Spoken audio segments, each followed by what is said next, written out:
Have you ever felt that the more you struggle to make life better, the more tangled it becomes? Like the harder you try to fix yourself, the more broken you feel? Dostoevsky not only understood this sensation, he built entire worlds around it. From the very first pages of his novels, Dostoevsky confronts us with a simple but disturbing truth. Human beings are not meant to be perfected.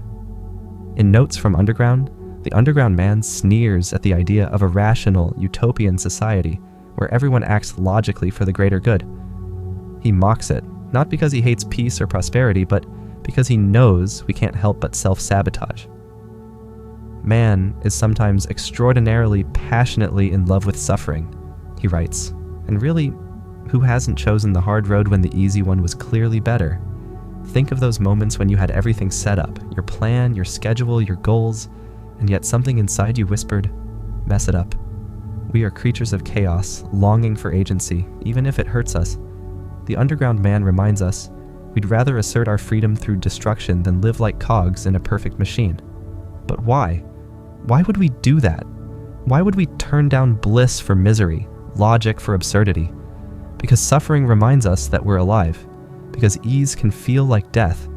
Because deep down, as Dostoevsky suggests, we crave something more than comfort. We crave meaning. And sometimes, meaning demands chaos. This is why the harder you try to be the perfect person, the more disconnected you might feel. Because perfection is not human, it's a mirage. And chasing it only takes you further from yourself. So what do? Embrace our flaws? Live in a cave? Not exactly. But it starts with admitting, maybe the enemy isn't the world. Maybe it's the illusion of who we think we should be. It's no coincidence that Dostoevsky's characters are never normal people on straightforward paths. They're shattered, strange, stumbling through alleys of moral confusion. But through them, Dostoevsky tells us something radical. You don't become wise by being right. You become wise by being broken. Take the underground man again. His thoughts are not structured, his emotions not noble, but they're honest. Brutally, disturbingly honest. And that's the first step in truly seeing yourself. We live in a culture obsessed with growth, progress, optimization. But what if growth isn't always upward? What if it sometimes looks like descent, falling apart, giving up the image of the person you wish you were in order to meet the person you actually are? Here's a thought. Maybe the reason your efforts to fix your life keep failing is because you're fixing the wrong thing. Maybe your sadness isn't a problem, it's a signal. Maybe your anxiety isn't a flaw, it's a compass. Dostoevsky understood this deeply. That suffering is the birthplace of insight. That discomfort is the teacher of authenticity. That the heart, not the spreadsheet, is where life truly unfolds. In the world of Dostoevsky, trying too hard to escape suffering is the surest way to deepen it. And the road to peace doesn't bypass pain, it goes through it. So next time you catch yourself spiraling, failing at fixing your life, pause. Not to push harder, but to ask, what am I avoiding? What part of me am I too afraid to meet? The paradox Dostoevsky presents is this. The more we try to control life, the more it controls us. But the moment we surrender, even for a second, something breaks open. Not a solution, but an understanding. A clarity born from collapse. Let's set the stage. A young man, poor and disillusioned, paces through a dingy Petersburg flat. He's brilliant but isolated, proud but spiraling. He believes he's destined for greatness. But first, he must test himself, prove he's not just a man, but an extraordinary man. So, he does something unthinkable. He commits murder. This is Rodion Raskolnikov, the protagonist of Dostoevsky's Crime and Punishment, and one of the most psychologically complex characters in literature.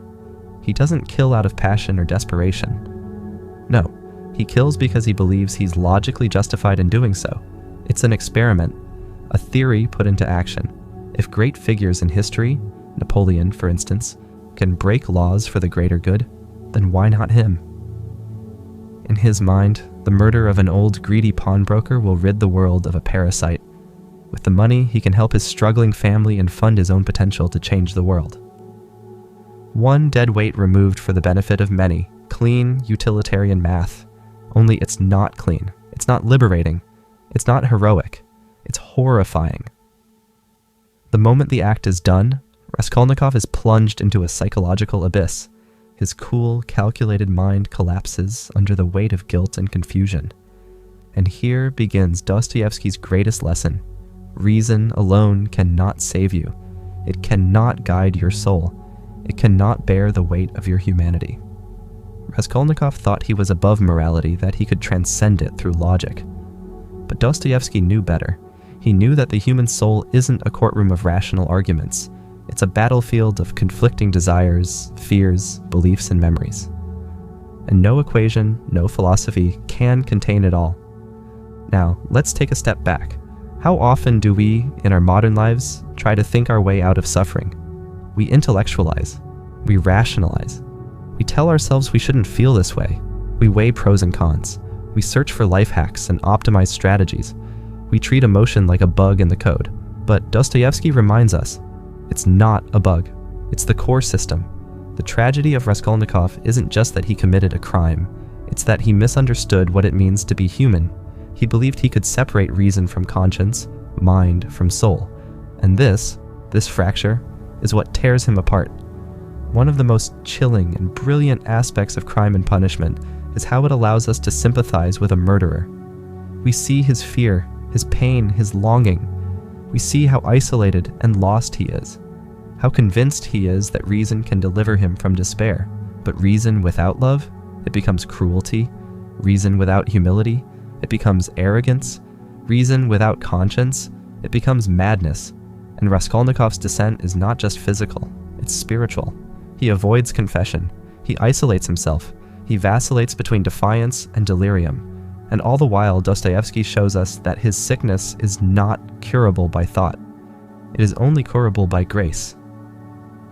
There's a powerful moment later in the novel when Raskolnikov dreams of a plague that infects all of humanity. The disease causes people to believe that their opinions are absolute truths and that they alone are right. Sound familiar? Infected by certainty, people turn on each other. Civilization collapses. This dream is not just a metaphor for Raskolnikov's madness, it's Dostoevsky's warning to us all.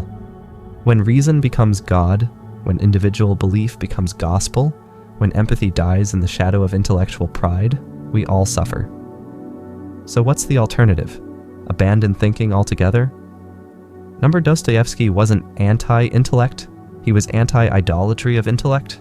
He believed in reason, yes, but as a servant, not a master. As a compass, not a crown. Raskolnikov eventually finds a glimmer of redemption, not through philosophical clarity, but through a humble, deeply spiritual connection with Sonia, a poor, pious woman who embodies compassion in suffering. She doesn't argue with him. She doesn't shame him. She simply stays. She reads him the story of Lazarus. And for the first time, Raskolnikov begins to feel. Not just think. This marks the beginning of his rebirth. The genius of Dostoevsky is that he doesn't offer easy answers. He doesn't wrap things up in neat moral bows, but he does illuminate this. The path to salvation, psychological, moral, spiritual, does not lie in reasoning harder. It lies in opening your heart, in surrender, in grace. Let's bring this closer to home. How often have you tried to fix yourself with logic? How often have you believed that if you just think hard enough, plan smart enough, discipline yourself better, you'll be okay? But have you ever noticed that some of your worst decisions came when you were sure you were being totally rational? That some of your most destructive habits began as reasonable justifications? I need to be productive. I can't afford to feel this right now. I'm only doing what makes sense. Dostoevsky would nod knowingly. He'd say, yes, that's how it starts. The path to hell is paved with rationalizations. Now don't misunderstand. He's not asking us to be fools. He's asking us to be whole, to stop amputating parts of ourselves in the name of intellect, to listen, not just to our minds, but to our hearts, our spirits, our sorrows. There's a profound quote from the brothers Karamazov. What is hell? I maintain that it is the suffering of being unable to love. That's what reason alone cannot give you. Love, meaning, forgiveness, transcendence. Raskolnikov's journey teaches us that salvation begins not with an idea, but with a confession. a collapse, a letting go of the belief that we can control life through logic. It's terrifying, yes, but it's also liberating. Because when you realize you don't have to earn your humanity through perfection or proof, you can simply be, you start to heal. Dostoevsky shows us that the human soul is not a problem to be solved. It's a mystery to be honored, and the more you try to dominate it through thought, the more it will rebel. So next time you're stuck in your head, spiraling in self-judgment, trying to fix everything with spreadsheets and strategies, pause, breathe, remember Raskolnikov. Remember that your salvation may not come from thinking harder, but from feeling deeper. And when reason fails, perhaps that's not the end of the road. Perhaps that's the beginning of grace. Let's begin with a question that sits at the core of human experience. What if our deepest pain doesn't come from suffering itself, but from our refusal to accept it? In today's world, we are constantly taught to minimize pain. Pain is a problem to be solved, a glitch to be patched. We are inundated with motivational quotes, productivity hacks, and therapeutic buzzwords, all designed to make suffering disappear. But Dostoevsky would argue that this is precisely the problem. In The Brothers Karamazov, Ivan Karamazov stands as one of Dostoevsky's most compelling philosophical figures. Ivan is brilliant, skeptical, and deeply moral, but he's also spiritually tormented. He famously declares, "I don't accept this world." He tells the story of children suffering horribly and uses it to reject the idea of divine justice. If God created a world where such things are possible, Ivan wants no part of it, even if that world includes heaven. This seems noble, right? Empathetic. But Dostoevsky doesn't paint Ivan as a hero. He paints him as a tragic figure. Because Ivan's rejection of suffering, though rooted in compassion, ultimately isolates him. It estranges him from meaning. He cannot love or believe or live fully because he cannot accept the reality of pain. Contrast this with Ivan's brother, Alyosha. A novice monk and spiritual idealist, Alyosha also sees the world's suffering. He too weeps over injustice. But instead of rejecting life, he embraces it. He serves. He prays. He holds suffering in his arms, not as a puzzle to solve, but as a mystery to honor. This tension between Ivan and Alyosha is Dostoevsky's way of asking, what do we do with suffering? Do we rebel against it, deny it, escape it, or do we face it with love? Here lies the heart of Dostoevsky's philosophy. Suffering is not a detour, it is the path. Modern psychology often echoes this. Carl Jung, deeply influenced by Dostoevsky, wrote, "Neurosis is always a substitute for legitimate suffering." In other words, when we refuse to feel what hurts, it doesn't go away. It mutates. It becomes anxiety, depression, addiction, projection. We think we're avoiding pain, but really we're planting seeds of deeper torment. Dostoevsky was no stranger to this truth. His own life was marked by agony, the mock execution, the Siberian labor camps, poverty, epilepsy, the deaths of children. But rather than hardening him, these experiences cracked him open.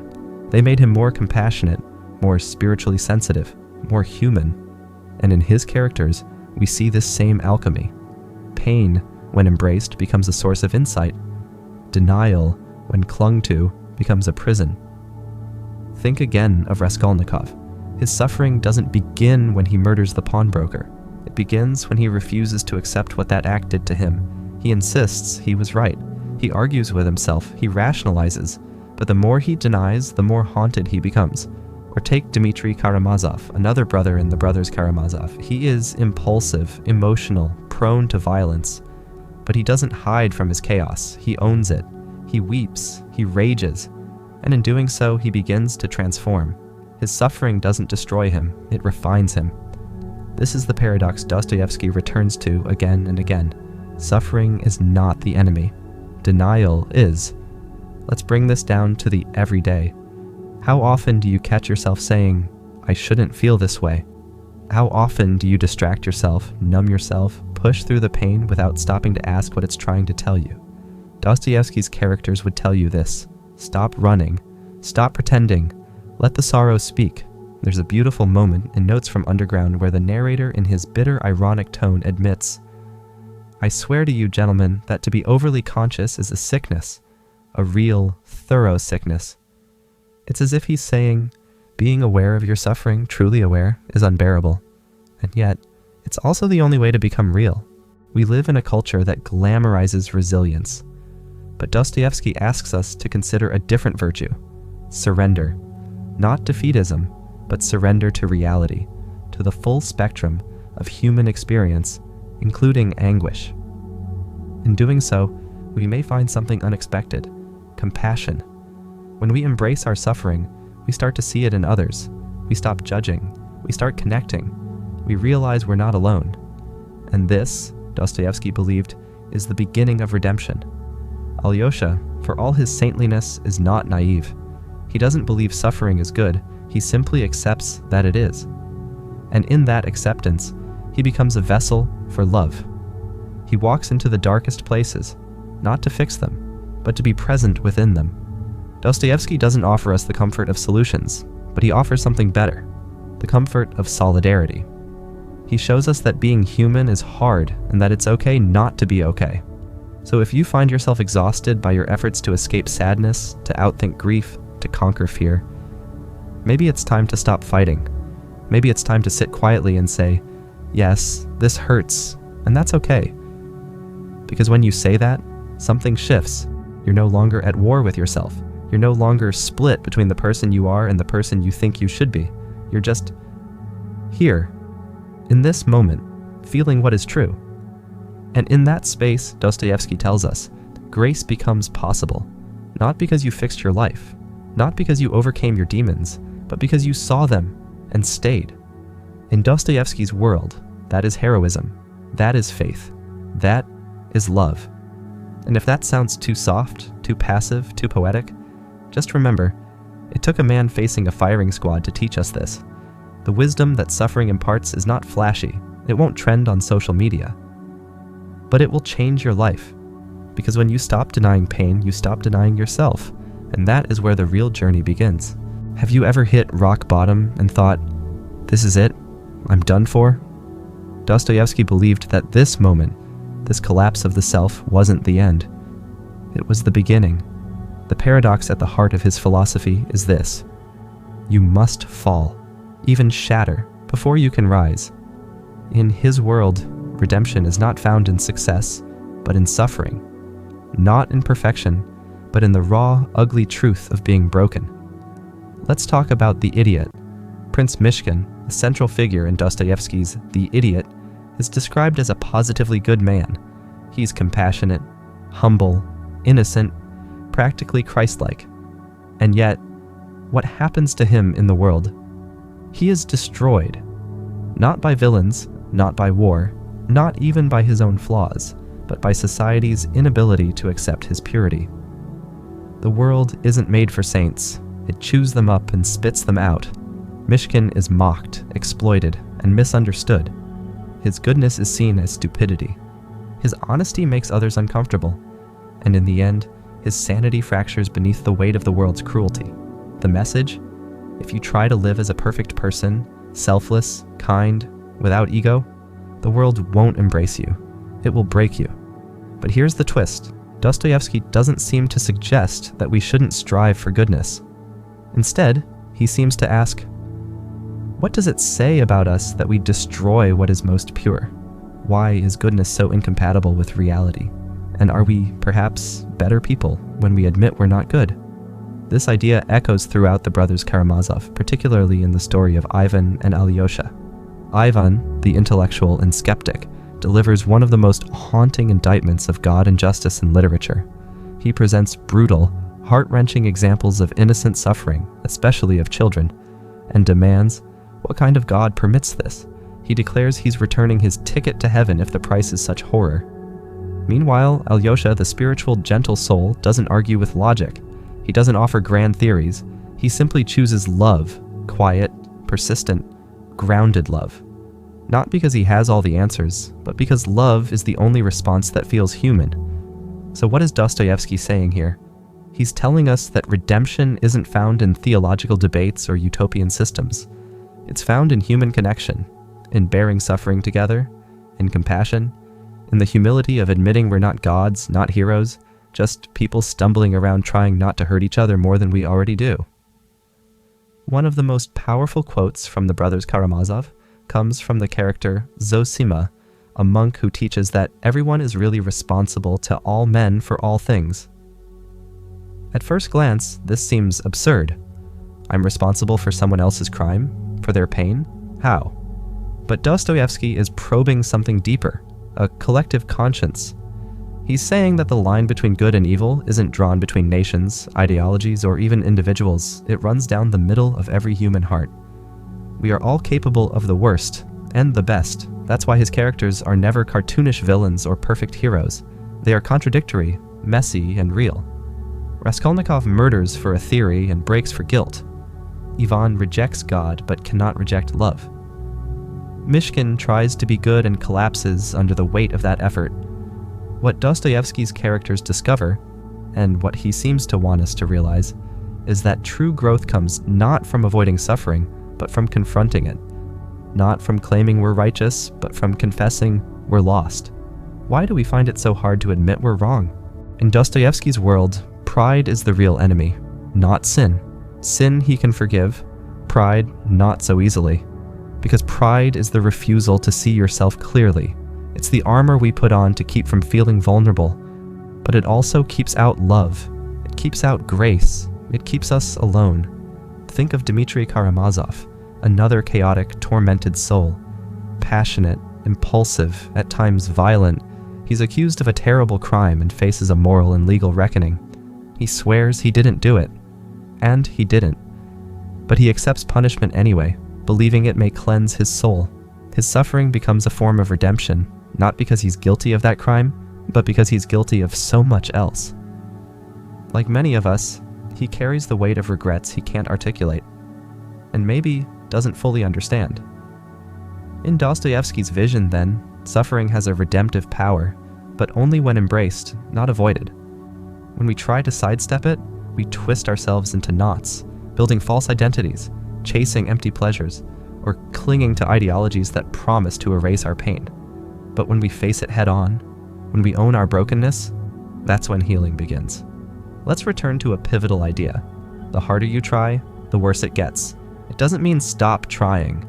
It means examine what you're trying for and why. Are you chasing success to feel worthy? Are you helping others to seem good? Are you trying to be pure to avoid the shame of being human? These are the traps Dostoevsky warns us about. In Notes from Underground, the protagonist mocks the very idea of rational self-improvement. He says, "I want to live my own life, and I shall live it in defiance of your formulas." He knows that human beings aren't mathematical equations. We're contradictory, impulsive, emotional creatures who often act against our own best interests. And that's precisely what makes us human. So here's a question. Can you embrace your contradictions? Can you stop trying to fix yourself and start trying to know yourself? Because that's what Dostoevsky's work ultimately demands. Radical self-honesty. Not confession for the sake of guilt, but awareness for the sake of connection. To others, to the divine, to yourself. Humorously enough, Dostoevsky once said, "Lying to ourselves is more deeply ingrained than lying to others." Isn't that uncomfortably true? We tell ourselves we're fine, that we've got it under control, that we're good people. But beneath the surface, we're terrified of failure, of being seen, of being known. Dostoevsky invites us to drop the act, to stop pretending, to look in the mirror and say, "This is me." A mess of contradictions, fears, hopes, and regrets. And then, maybe we can say to each other, "Me too." That's not weakness. That's where real strength begins. So, maybe you feel like you're falling apart.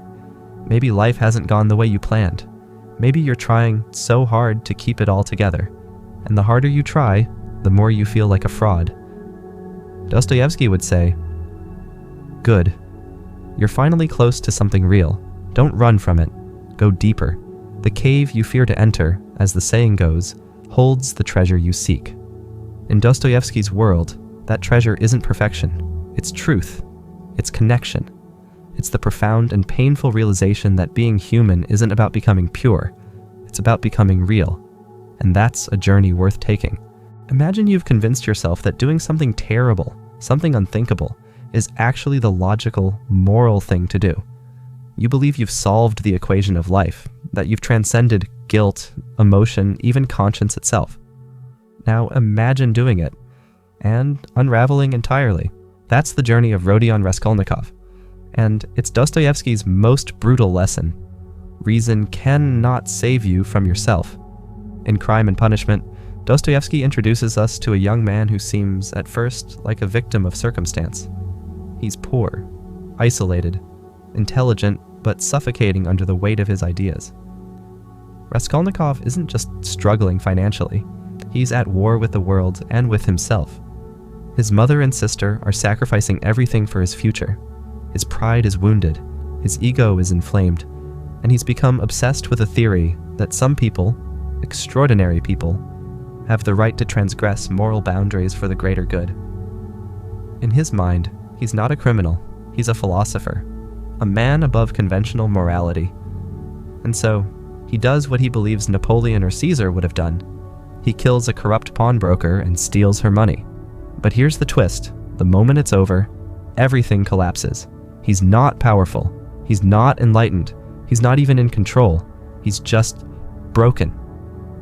It wasn't a human being I killed, he tells himself. It was a principle.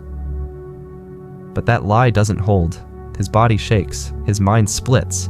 He spirals into paranoia, delusion, and guilt.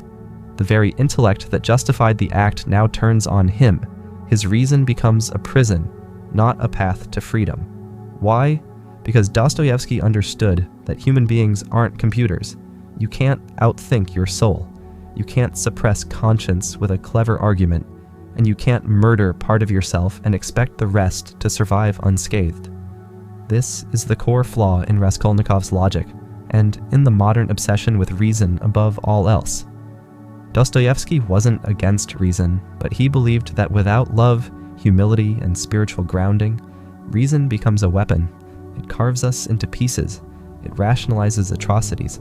It tells us we're gods, when in reality we're scared, fragile animals trying desperately to matter. Throughout the novel, Raskolnikov is haunted not just by the murder, but by the realization that he doesn't even understand himself. He thought he was one kind of person, detached, superior, above emotion, but in reality he's deeply empathetic, sensitive, unable to escape his own humanity, and this is what makes Crime and Punishment so disturbing and so brilliant, because it doesn't just ask, is murder wrong? It asks, what if you're not who you think you are? That's the question that torments Raskolnikov. It's also the question that haunts all of Dostoevsky's work. Over and over, he shows us that the greatest danger isn't evil, it's self-deception, the ability to look in the mirror and see a stranger. Man grows used to everything, the scoundrel. Raskolnikov, exhausted and unraveling, speaks this line to himself, horrified by how quickly the human heart can justify the unthinkable. And here's where Dostoevsky takes us even deeper. He doesn't just expose Raskolnikov's darkness, he asks us to relate to it. That's the genius, and the discomfort, of Dostoevsky's writing. He refuses to let us sit comfortably as moral judges. Instead, he forces us to recognize the parts of Raskolnikov in ourselves. Have you ever convinced yourself you were right, only to realize too late that you were deeply wrong? Have you ever hurt someone while chasing what felt like a noble cause? Have you ever thought you knew yourself, only to find out you didn't? Dostoevsky believed these moments aren't rare. They are universal, and they're the true source of human suffering. Not pain, not injustice, not external conditions, but the chaos within. We think suffering comes from the outside, but Dostoevsky shows that it comes just as often from within, from the gap between who we are and who we think we are. And here's where his philosophy starts to twist in an unexpected direction, because even in all this despair, he sees a strange kind of hope. Raskolnikov doesn't die. He doesn't escape punishment either. But in the end, he begins to change, not through philosophy, not through reason, but through love.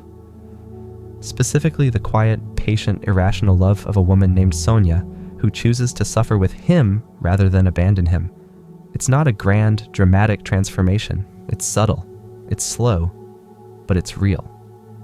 Through Sonia's compassion, Raskolnikov begins to see a path forward, not one of pride or glory, but one of humility, repentance, and grace. And this is where Dostoevsky offers us something rare in literature, that dark redemption. Not the Hollywood kind, not a reset button or a heroic triumph, but the kind that only comes when someone stops fighting their humanity and starts living it. Because for all his cynicism, Dostoevsky never gave up on the idea that broken people could be redeemed, not by logic, not by force, but by suffering, acceptance, and love. And that redemption, it doesn't erase the crime, it doesn't undo the pain, but it opens a door, not to perfection, but to healing. Which leads us to a deeper question, one that echoes through every page of his work. Is suffering a mistake, or is it a path? In our world, we're told to avoid pain at all costs. Self-help books, productivity hacks, spiritual bypassing, they all promise to eliminate discomfort. But Dostoevsky suggests the opposite, that pain is not the problem. Denial is. So what happens when we stop avoiding suffering and start listening to it? That's what we'll explore next, through Dostoevsky's most misunderstood character, the underground man, and his confrontation with the absurdity of existence. We live in a world that teaches us to fix pain, not feel it. Got anxiety? Meditate. Got depression? Medicate. Feeling lost, broken, uncertain? There's a 10-step plan for that. But what if, just what if, trying to eliminate our suffering is the very thing that deepens it? That's the dark, uncomfortable idea Dostoevsky confronts us with in Notes from Underground. And he doesn't do it gently. The underground man, Dostoevsky's infamous anti-hero, is not here to be your friend. He's bitter, cynical, petty.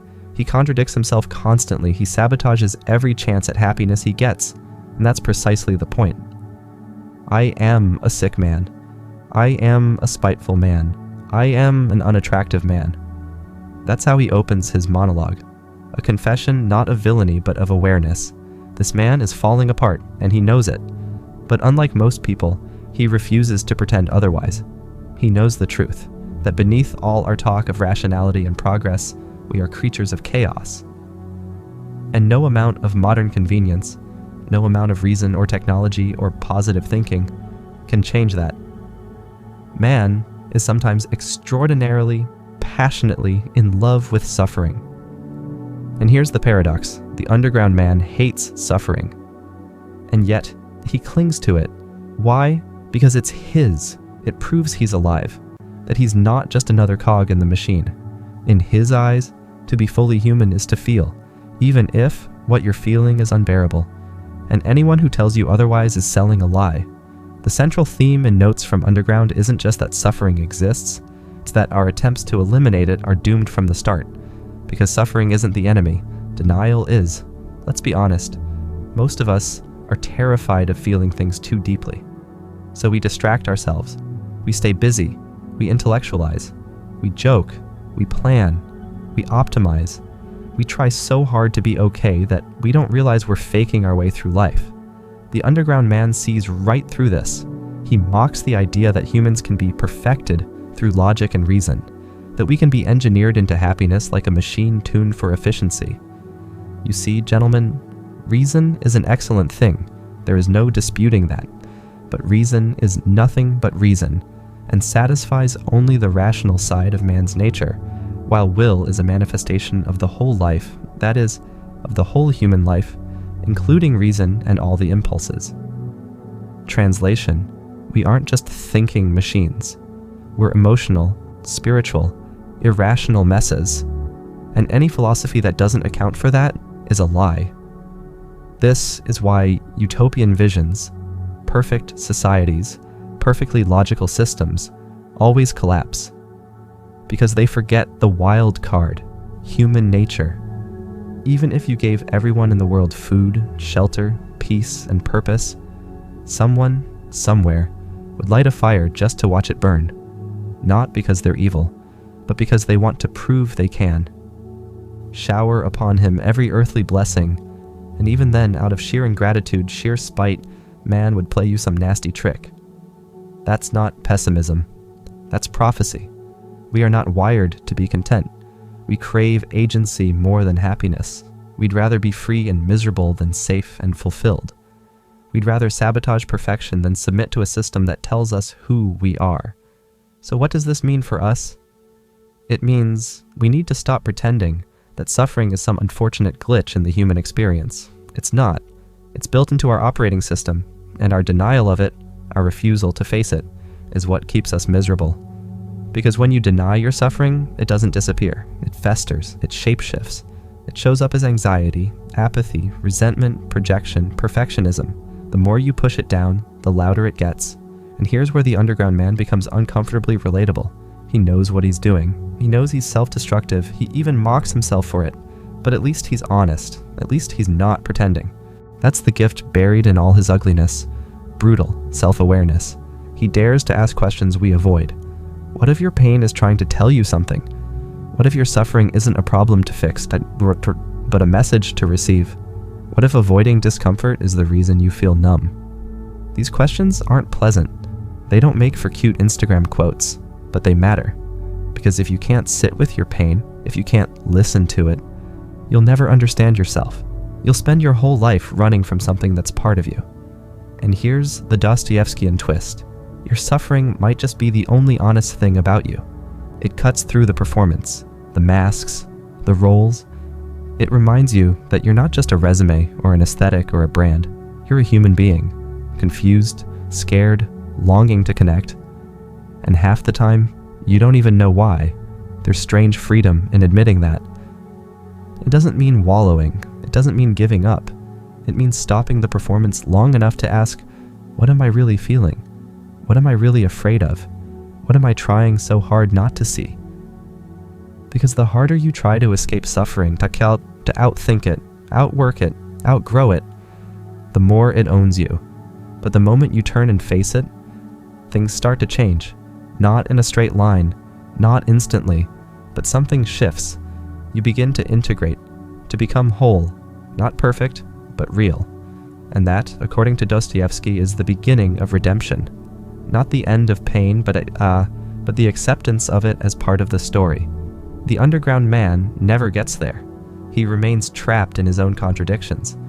But that's what makes him a warning, a mirror, a reminder of what happens when we choose cynicism over courage, isolation over connection, control over vulnerability. So if suffering is the doorway, what's on the other side? Dostoevsky believed it was something fragile, irrational, and beautiful. Love. But not the kind you see in movies. The kind that grows in prison cells, in hospital beds, in long silences between two broken people who choose to stay. That's where we're going next. Into the paradox of redemption, a place where failure is the beginning, not the end. Let's meet the most unlikely symbol of goodness in Dostoevsky's universe, Prince Mishkin, the idiot. In Dostoevsky's world, that's not just a possibility, it's reality. Enter the Idiot, Dostoevsky's most misunderstood novel, and maybe his most tragic.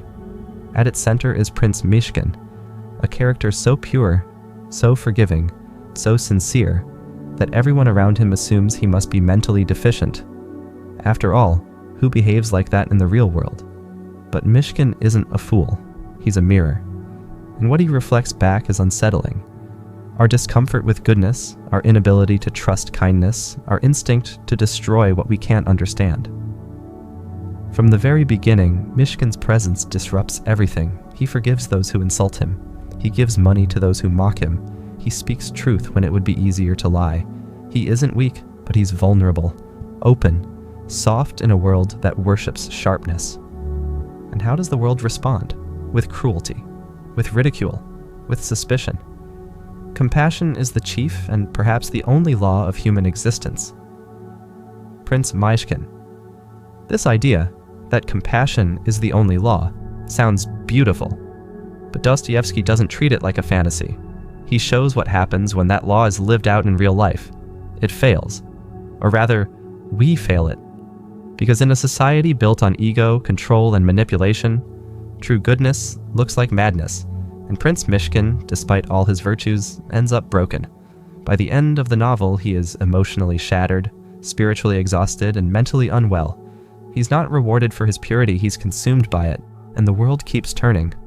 But here's the strange thing. The Idiot isn't a story of failure, it's a warning. It's Dostoevsky asking, why does purity make us so uncomfortable? Why do we crucify those who are too good for us? And more importantly, what happens to us when we reject what is most human? This tension between the ideal and the real is everywhere in Dostoevsky's work. He doesn't offer solutions, he dramatizes the problem. He forces us to wrestle with it. And that brings us to The Brothers Karamazov, a novel that pits faith, reason, and passion against each other through the lives of three brothers: Ivan, the intellectual, Dmitri, the sensualist, and Alyosha, the spiritual seeker. If The Idiot shows us the cost of goodness, The Brothers Karamazov shows us the crisis of belief. Ivan delivers one of the most devastating indictments of religion ever written. He doesn't deny the existence of God, he just refuses to accept a world in which children suffer. I most respectfully return my ticket. That's his response to the idea of eternal reward. If it requires the torture of even one innocent soul, he wants no part of it. It's a chilling argument, dude, one that has shaken readers for over a century. And yet, Ivan is also deeply lost. For all his logic, he can't find peace. He's tormented by guilt, haunted by doubt, and ultimately pushed to the edge of madness. His reason, like Raskolnikov's, can't save him. Alyosha, in contrast, chooses love. He doesn't debate theology. He simply tries to live it. He stays grounded in small acts of kindness, listening, comforting, staying present. He believes not because he has proof, but because love feels more human than despair. And in between them is Dmitri, wild, passionate, self-destructive. Accused of a crime he didn't commit, he accepts his punishment not out of guilt, but as a kind of penance for the life he has lived. In his suffering, he finds something like redemption, not through righteousness, but through honesty. That's the key. Dostoevsky's vision of redemption doesn't require perfection. In fact, perfection is the enemy. What it requires is humility, the willingness to suffer without bitterness, to love without control, to forgive without superiority. And this vision isn't abstract, it's personal, because Dostoevsky lived it. The mock execution, the years in Siberia, the epilepsy, the poverty, the addiction. He didn't write about suffering from the comfort of a study. He wrote from the pit. And somehow, from that pit, he found light. One of the most moving moments in all his work comes in The Idiot, when Prince Mishkin recounts a story that clearly mirrors Dostoevsky's own experience with near death. He had about 5 minutes left to live, not more. He reckoned up the time for bidding his comrades farewell, then to thinking about himself for the last time, and then to looking around for the last time. The ignorance of and loathing for this new thing that would be, and would come presently, were terrible. Yet he said that nothing was more oppressive than the constant thought, what if I were not to die? What if life were given back to me, and what infinity? And it would all be mine. Then I'd turn each minute into a whole age. I'd lose nothing. I'd reckon up every minute separately. I'd let nothing be wasted. But then, he adds this final twist. In the end, this thought turned into such anger in him that he wished they would hurry up and shoot him. Even in the face of revelation, even when life reveals itself as infinitely precious, we still resist, we sabotage, we turn away. Because being awake is painful, staying numb is easier. So what do? We stop pretending. We stop demanding perfection, from ourselves and from others. We stop trying to escape suffering and start letting it teach us something. We stop chasing systems and formulas and start paying attention to the actual people in front of us. Because in Dostoevsky's world, salvation isn't found in books or beliefs. It's found in suffering that is shared, in pain that is witnessed, in love that is given freely and even when it's not returned. It's not glamorous. It won't make you rich, but it might make you real. And once you're real, once you've stopped lying to yourself, the hardest part is over. So what remains after the fall? What do we build from the ruins of our illusions? That's where we'll end. Not with an answer, but with a final paradox. That the bottom isn't the end. It's where the light begins. Let's go there. Let's say everything's collapsed. Your ideals failed you. Your logic broke down. You've tried to be good, to be strong, to be in control. and all it brought you was suffering. The masks have cracked. The illusion's over. Now what? That's where Dostoevsky leaves us. Not at the peak of the mountain, but at the bottom of the pit. And it's in this lowest place, the one most of us fear, that he finds something quietly revolutionary. Hope. Not cheap hope. Not Instagram quote hope. Not the kind that tells you everything will be fine if you just trust the process. No. Dostoevsky's hope is forged in fire. It comes after despair, after guilt, after you've been undone and stripped bare. And then, right there, something stirs. In The Brothers, Karamazov, the youngest brother, Alyosha, speaks to a group of grieving children. He tells them, "You must know that there is nothing higher and stronger and more wholesome and good for life in the future than some good memory, especially a memory from childhood. If a man carries many such memories into life with him, he is safe to the end of his days." It's simple, unassuming, but it's everything. Because for Dostoevsky, redemption doesn't come through a dramatic conversion. It comes through memory, through moments of tenderness that keep us anchored when the storms come, through the people who loved us when we least deserved it. And when we've lost all faith in logic, justice, or even God, those moments become holy. That's why his characters are never truly abandoned. Raskolnikov, after confessing to murder, begins to change in prison. Not because of punishment, but because Sonia, a broken girl with a broken life, chooses to love him anyway. Alyosha, in a world full of corruption, chooses to stay kind. Dmitri, reckless and ashamed, accepts his sentence with dignity. Even Ivan, the intellectual atheist, has moments of softening, moments where his soul peeks through the storm. And all of this leads us to Dostoevsky's final, most radical idea. That grace does not wait for us to be worthy. It meets us in the wreckage, because it has to. If redemption required perfection, none of us would make it. But Dostoevsky believed fiercely, painfully, that even the worst of us could find a way back, that there is something in us that refuses to die, something good, something sacred, even in the darkest heart. He called it the image of God. But you don't need religion to feel it. You just need to sit in silence long enough to remember that, despite everything, you still want to love, you still want to be loved, and maybe, just maybe, you still want to forgive. "What is hell?" he wrote. "I maintain that it is the suffering of being unable to love. Think about that. Not fire, not punishment, just disconnection, separation from others, from yourself, from meaning. And heaven? It's not perfection, it's presence. It's choosing to stay, to show up, to bear the unbearable, not alone, but together. That's the light at the bottom. It's not blinding, it's not loud, but it's there, flickering in the corner, waiting for you to stop running. Because the paradox Dostoevsky leaves us with is the same one we started with. The harder you try, the worse it gets. But the moment you surrender, something else begins. Not success, not certainty, but truth.